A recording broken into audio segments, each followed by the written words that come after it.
Hello, and welcome to show number 2520 of Eyes on Success, a weekly program empowering the visually impaired with expert advice, personal stories, and the latest in technology and accessibility.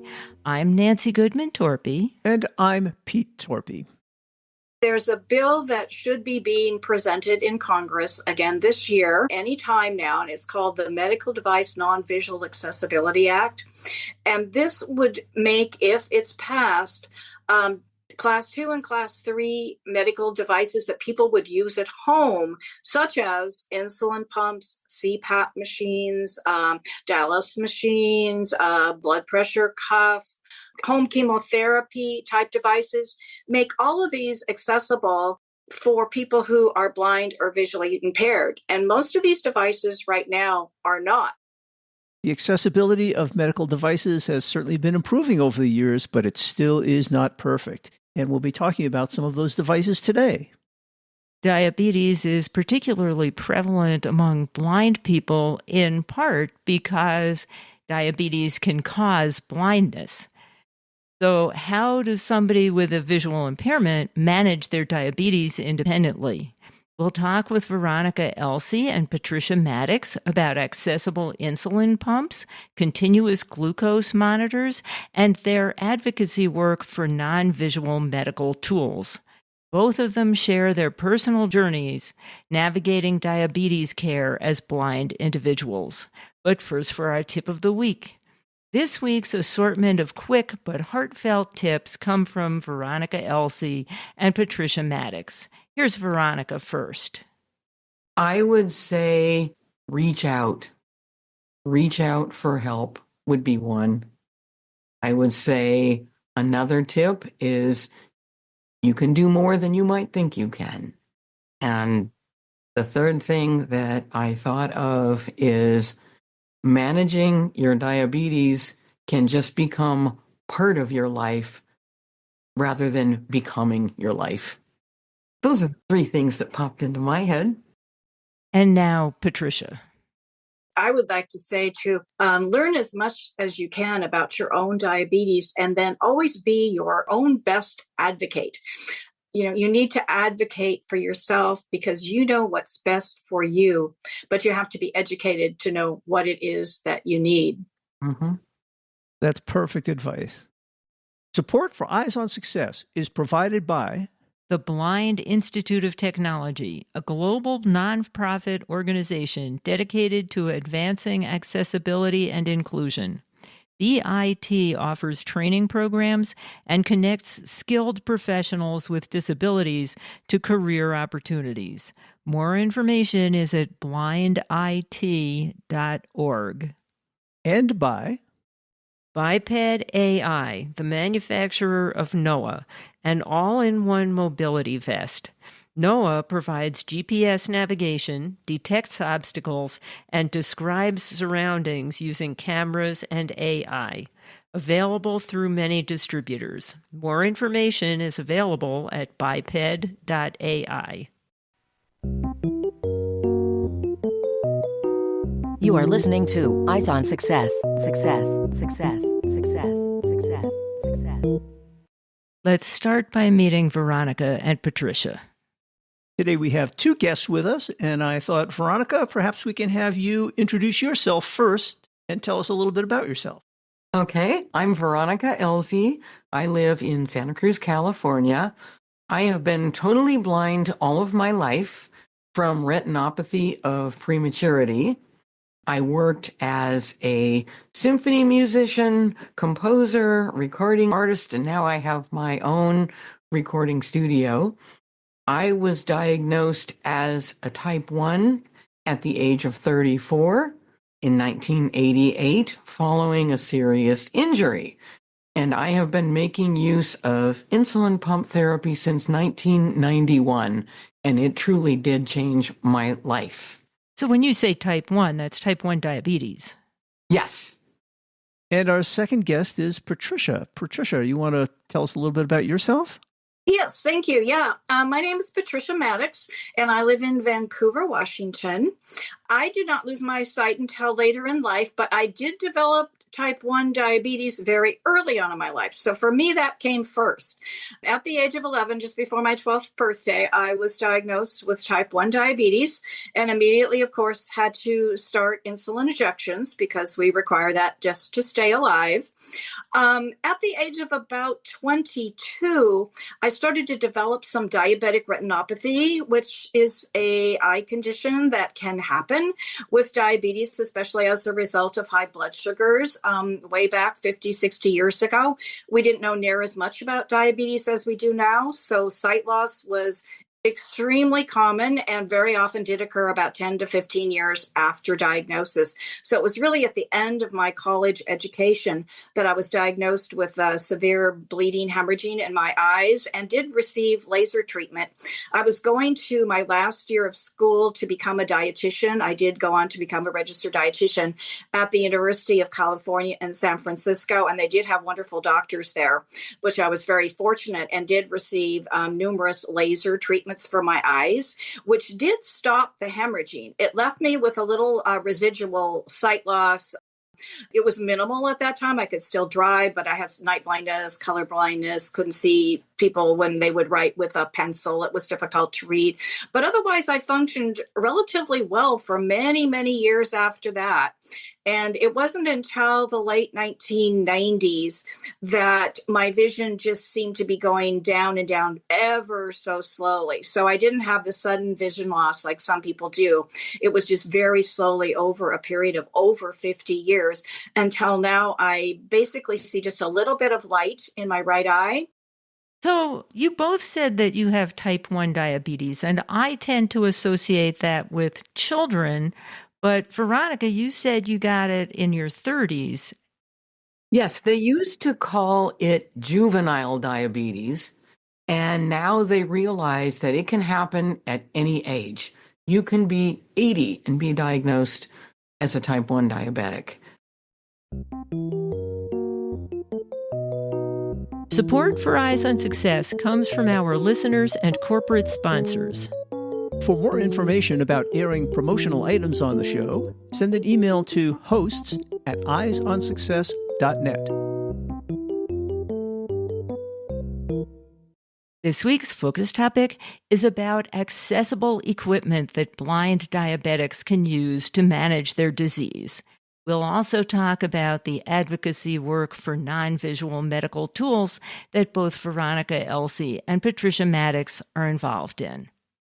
Well, as many of us know, diabetes can be a very difficult disease to deal with, and it has many adverse effects on different parts of the body. And in particular, you guys have talked about how it affected your eyesight. But it is important to keep diabetes under control, and I expect that if it is kept under control, that you can avoid some of those adverse effects. And I guess what we want to talk about today is for a person who's visually impaired, some of the devices that we have to control diabetes aren't very accessible, are they? I use an insulin pump to administer insulin for my diabetes.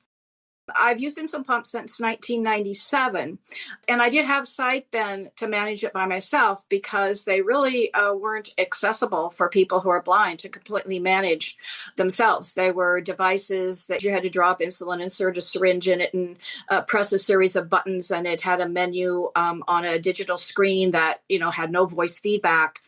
And so as my vision went down, it became more and more difficult to manage my insulin pump without assistance from my husband. Until last year, they came out with a new pump called the Tandem Mobi. And this pump, instead of being managed like the old pumps from a screen directly on the pump that doesn't have any audio or even beeps necessarily to let you know what's going on, It's managed entirely by an app on the phone, on the iPhone at this point. This pump can't be used on the Android phone yet, but that will be coming. And so instead of using a touchscreen on the device itself, because VoiceOver talks to me on my phone, I'm able to go in, do the programming, go through all the menus, do basically everything that normally would have been done previously on the touchscreen of the pump myself. For anybody who doesn't know, an insulin pump is a device that you keep attached to your body, and depending on what it's measuring of your blood sugar level, it gives you however much insulin you need at that time, correct? Correct. It's basically, I describe it as like a miniature IV. You've all seen IVs in the hospital. They hang on a big rack and it goes into your arm. This goes in just under the skin, so it doesn't go into a vein. But it's basically the same thing. It's administering medicine continuous. The insulin is going in continuously. And then when you eat a meal or you have a high blood sugar that needs to be remedied, you take some additional insulin through, in my case, the app on the phone. I just go into a particular tab on the app and enter the amount of insulin that I need. But you're right, it also measures my blood sugar because it's connected to my Dexcom CGM, which is a separate diabetes device that goes under my skin in another place on my body that measures the glucose in the interstitial fluid on a regular basis and sends that information via Bluetooth to the pump. And then the pump has all kinds of built-in programs that I can't begin to understand that does some computations on how much insulin it thinks you need at that kind of very moment in time. So this sounds like a closed feedback system where you have one device measuring your insulin levels and the other device controlling your insulin levels based on the feedback from that device. Is this relatively automatic? Yeah, the one device is not measuring the insulin, it's measuring the blood glucose. And then that gives the Bluetooth feedback to the insulin pump. And you do have personal settings that you and your doctor help come up with that are mathematical formulas because different people need entirely different amounts of insulin. So there's some initial programming that needs to be done to the pump for your own personal needs. And then based on all those mathematical formulas, say if your blood sugar is 192, it runs it all through this mathematical formula and says, okay, I need to just squeeze out a little bit of, maybe 0.3 of a unit of insulin, and it just does it. It's not an entirely closed loop system yet, which means a person still has to enter when they eat. They have to enter the amount of carbohydrate they eat in terms of grams. And that then tells the pump how much insulin to take for the meals. But the in-between meals is quite automated. Oh, so this is why you need the device to be accessible. There really is some part that you have to control and you have to manage. Yeah. And also there's the hardware. I mean, we're just talking about the software, the app on the phone. There's the pump itself, and then there's the little cartridges that hold the insulin that have to be changed every 3 or 4 days. And you have to drop the insulin into that. But my particular pump has a little built-in syringe, and through touch and feel and sound, I can draw up that insulin and listen to when I'm getting the bubbles out of it to make sure I'm clearing all the bubbles out of the system and insert it into the pump itself. And then once it's inserted onto the hardware, you go back to the app to do all the rest of the process of filling insulin through the tubing. And then physically, of course, you insert the site into the body tissue. And that's a touch and feel type of thing that can be learned. There's a learning curve to do that without sighted assistance. And it's just been a godsend for me because my husband was the only other person in my life that knew how to do this, that was willing to do it. And I was just fearful that something would happen to him. He's 79 years old. And, what if something happened to him? And in fact, one day he ended up in the ER and my pump was low on insulin. My phone was running out of battery and there was no place to charge it. And this just gives me a wonderful freedom that I can now take care of my diabetes and not be fearful that I have to depend on someone else at least every few days to be there to assist me.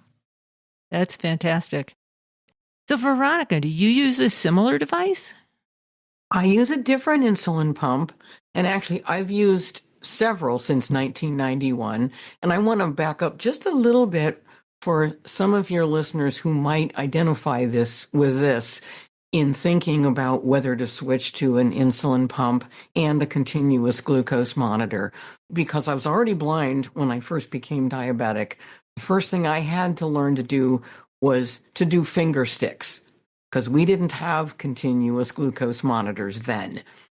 And I cannot tell you how much time I spent sitting at my vanity, sobbing like a 3-year-old because I couldn't tell if I had enough blood on the strip.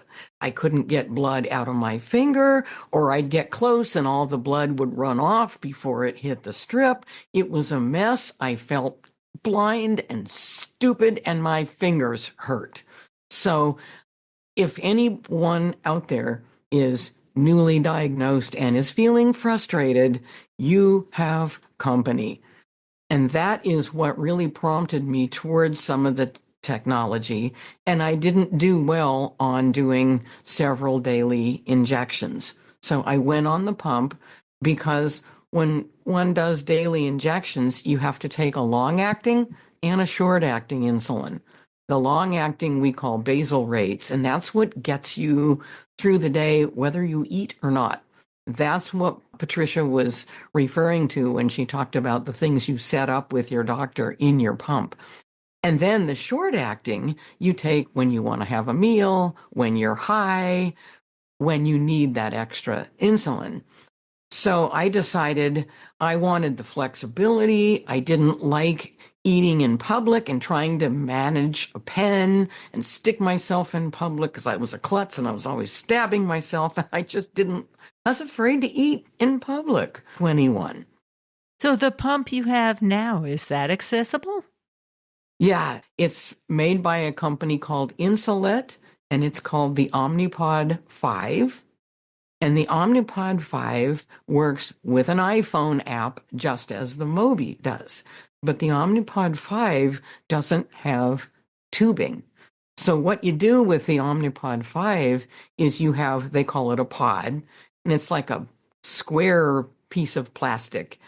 And you fill a syringe with the amount of insulin you want. It can hold up to 200 units, which is a couple days worth for most people. And you fill the pod from that syringe, and then you use the app to set your pod up, and you just pull the stickum off and you stick the pod onto your body. That had a learning curve for me with how to get the pod to be where I wanted it to be and not wrinkle the tape, because you're in trouble if you do, and things like that.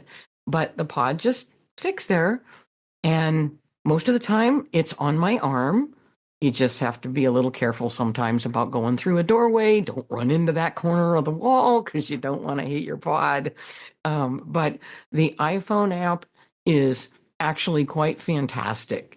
We're still in the stage where there are some buttons that aren't labeled, and you have to just kind of pay attention and learn a couple of little pieces of gobbledygook. Oh yeah, that means I'm here. But it works really well. It's quite simple. And I do not require any assistance to use this Omnipod insulin pump with my phone. You can look at the status. I can go look at how my phone is doing, of course, but I can look at how much insulin is left in the pod. I can look at when the last time was I took insulin, all kinds of things. The Omnipod 5 also works with a continuous glucose monitor, and that can be done. It's really quite simple. The biggest challenge for me, frankly, was that having a pump that runs from an app on your phone means you absolutely must use Face ID and passcodes on your phone. And I hate Face ID. And this is a security issue, so nobody else can come along and tweak your programming? Yeah. So you guys mentioned two specific insulin pumps that are very accessible, it sounds like. Are the variety of products on the market that are available, are they generally accessible, or are these pretty special? These are pretty special. And the task force is working with other companies. Another popular pump that your listeners might hear their doctor is suggesting is by Medtronic, and it's called the 780G. It's a very popular pump, but it is absolutely inaccessible to us. See, you just referred to your task force. This is presumably a group of people with similar interests in accessible insulin pumps. Can you talk about that a little bit and what kind of work you guys are doing? Sure. The Insulin Pump Task Force, right now we have 7 members, and originally the group was started by the NFB, but we are now independent, and we are all insulin pump users. And the purpose of the Insulin Pump Task Force is to encourage and help manufacturers develop insulin pumps and related management gear that people who are blind or low vision can fully use safely, effectively, and completely independently to manage their diabetes. So we have established liaisons at most all of these manufacturers. We meet with them regularly. We share our experiences using their pumps, talk about their pumps, make suggestions for their pumps. So we definitely are working from the user perspective. We have been really fortunate to have some great people at some of the companies and have made a lot of progress in this arena. I guess you find them to be pretty receptive to your suggestions, and you've noticed some changes over the years. We would not have had these 2 accessible pumps if not for the work we did. You've been doing great work interacting with the various companies, getting them to add accessibility features to the insulin pumps. What other work has your task force been doing in the bigger arena of other medical devices? There's a bill that should be being presented in Congress again this year. It was presented last year, anytime now, and it's called the Medical Device Non-Visual Accessibility Act. And this would make, if it's passed, Class 2 and Class 3 medical devices that people would use at home, such as insulin pumps, CPAP machines, dialysis machines, home blood pressure cuff, home chemotherapy type devices, make all of these accessible for people who are blind or visually impaired. And most of these devices right now are not. And this hopefully will be presented to both the Senate and the House. And then if it does get passed, there would be some rulemaking that has to be done by FDA, and it could take up to like 3 years after that. And then at that time, manufacturers of these types of devices would be required to make them in such a way that people who are blind or low vision can use them independently. Well, let's keep our fingers crossed. Well, it sounds like you guys have done some great advocacy work for insulin pumps and other medical devices, and that's really been a great benefit to lots of people. We hope so.